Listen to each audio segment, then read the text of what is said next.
Assalamualaikum warahmatullahi wabarakatuh. Nama saya Riana Putra, Prodi Sejarah Peradaban Islam, Sekolah Tinggi Ilmu Adab dan Budaya Islam. Di sini saya akan menjelaskan sedikit tentang apa itu yang disebut dengan demokrasi.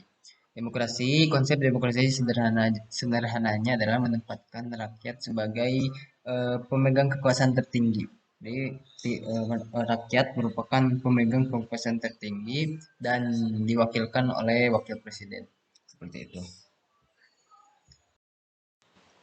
Pengertian demokrasi berdasarkan KBBI, Kamus Besar Bahasa Indonesia. Demokrasi adalah bentuk atau sistem pemerintahan yang seluruh rakyatnya turut serta memerintah dengan perantara wakilnya. Pemerintahan rakyat.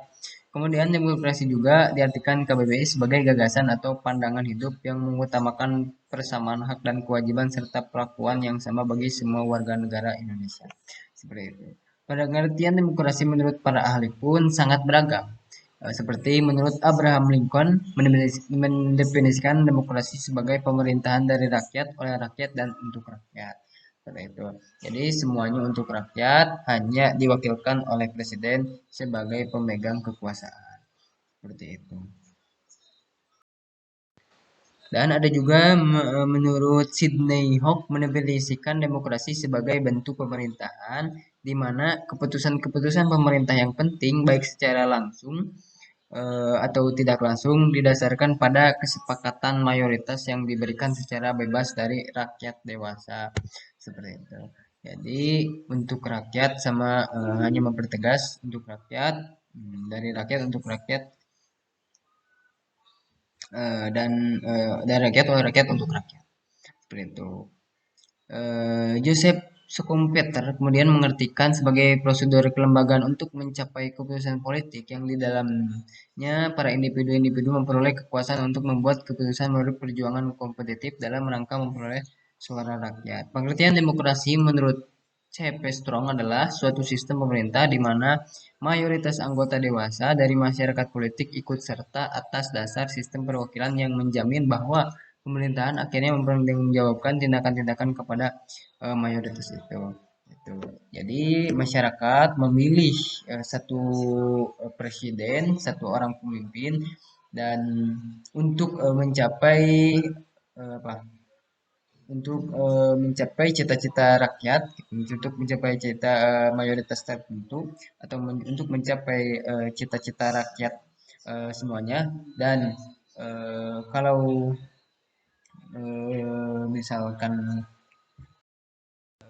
misalkan rakyat tidak setuju, boleh saja karena suara rakyat itu merupakan suara tertinggi dari suatu pemerintahan yang demokrasi.